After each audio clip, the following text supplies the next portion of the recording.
পানি তো দিন দিন বলতেছে। আমরা যে কী করবো না করবো এখনও মানে চিন্তা ভাবনা করে পাচ্ছি না। পানিটা বাড়ছিল, হাওয়াতে মনে করেন বাড়িঘর তলে গেছে, থাকার কোনো ইয়ে নেই। পরে অবদা বাঁধে আসলাম, আবার পানি কমলো, কমার পরে আবার বাড়ি গেলাম, আবার ফির পানি বাড়তেছে। এই মনে হয় আজকে পানি ঘরে আবার উঠবে। এখন কোথায় যাব, কী করবো, কোনো বুদ্ধি নেই আমাদের।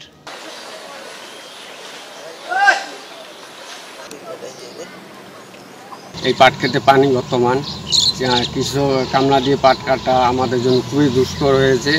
হ্যাঁ, আমরা কাটতে পারতেছি না, এবং পাট যে কাটার পর যে একটা নাড়ি দিতে হবে তারও স্থান পাচ্ছি না।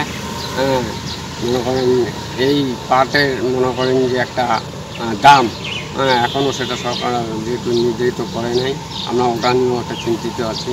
তা বাদে মনে করেন যে লাউ, কুমড়া, মিষ্টি কুমড়া অনেক কিছুই আবার নষ্ট হয়ে গেছে।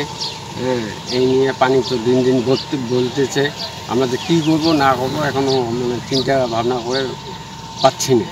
হ্যাঁ, তা যাই হোক, আমাদের ভিতরে একটু সহানুভূতি করার জন্য আমরা আহ্বান জানাচ্ছি।